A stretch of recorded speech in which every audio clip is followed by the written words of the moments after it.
lá, nesta nossa análise a gente vai mergulhar num argumento bem interessante, a ideia de que a antiga fraternidade da maçonaria pode ser uma resposta para uma crise de sentido que a gente vive hoje.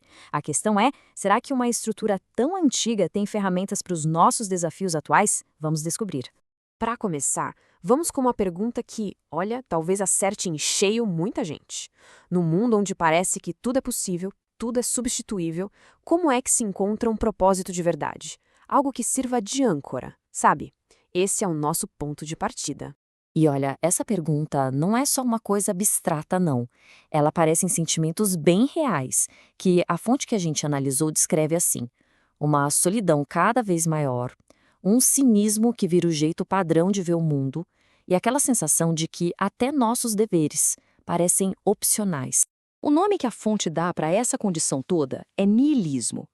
Vamos então entender direitinho o que esse conceito significa e por que ele parece estar tão presente na nossa cultura. Então, o ponto central é este aqui. O niilismo, do jeito que é definido aqui, é a ideia de que aqueles grandes pilares que costumavam guiar as pessoas, propósito, verdade, moralidade, meio que perderam o valor.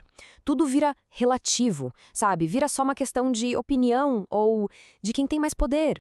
Nietzsche, que foi um dos filósofos que mais fundo foi nessa questão, pegou bem a essência do problema.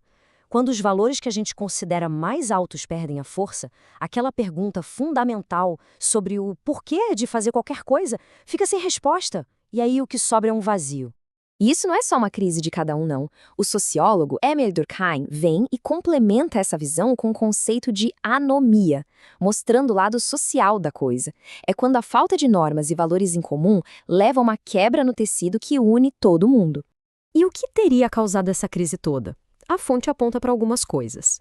O enfraquecimento de instituições que sempre deram esse senso de propósito, como a comunidade religiosa, a família, as associações de bairro, tudo isso foi perdendo força e ajudou a criar o cenário que a gente tem hoje. Bom, diante desse problemão, a fonte propõe uma solução. Ou melhor, um caminho. Ela apresenta a maçonaria não como algo misterioso, mas de um jeito bem específico, como uma escola para formação de caráter. Essa definição aqui é a chave de todo o argumento. A maçonaria, nesse contexto, é um método, um sistema de desenvolvimento moral, um sistema que funciona com base em símbolos, em rituais e que tem como pré-requisito a crença num princípio criador, num ser supremo. Certo, mas como é que isso funciona na prática? Quais são as ferramentas que essa tal escola de caráter usa para construir uma vida com mais sentido e lutar contra o vazio do niilismo? Vamos dar uma olhada nos elementos centrais. A fonte organiza tudo em 5 forças. A primeira é a transcendência, a ideia de que a gente não é a medida de todas as coisas. Depois, as virtudes, que são praticadas todo dia até virarem hábito. A fraternidade, que é o poder da comunidade real, do olho no olho. A continuidade, que é esse elo compassado com a tradição. E, por fim, o serviço, que é a ação concreta no mundo, é ajudar de verdade. Agora, para ficar bem claro, vamos colocar essas duas formas de ver o mundo lado a lado. É aqui que a gente entende o contraste direto que a fonte propõe entre a virtude e o vazio. E essa tabela ilustra perfeitamente a oposição. De um lado, um mundo que é puro acaso, poder e isolamento. Do outro, uma visão de que o mundo é uma construção com significado, onde a moralidade existe de verdade, os compromissos importam e a tradição é o que dá estabilidade.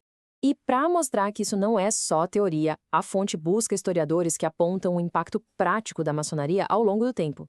Ela teria ajudado a criar redes de confiança, a ensinar as pessoas a se autogovernarem e a formar redes de ajuda mútua. Ou seja, foi moldando os cidadãos e, por tabela, a própria sociedade. É claro que uma proposta como essa não ia passar sem críticas.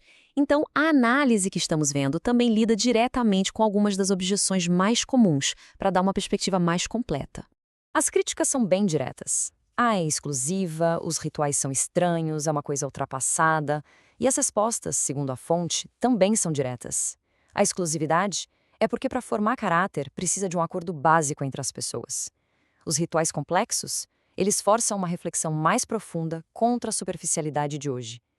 E ser ultrapassada? Bom, as necessidades humanas de dever, disciplina e comunidade continuam as mesmas. Com tudo isso, a gente vai se aproximando da conclusão, focando no que a fonte descreve como a missão prática dessa filosofia nos dias de hoje. Essa citação resume tudo de um jeito muito poderoso. No fim das contas, não se trata de teorias complicadas, mas de ações muito concretas. Honrar a própria palavra, servir a comunidade e ser um amigo leal para quem precisa. É a transformação do indivíduo que acaba impactando o todo. E a gente termina com essa pergunta, que volta lá para o comecinho da nossa conversa.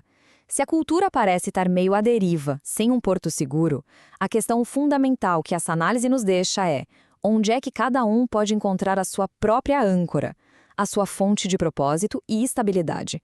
Fica aí a reflexão.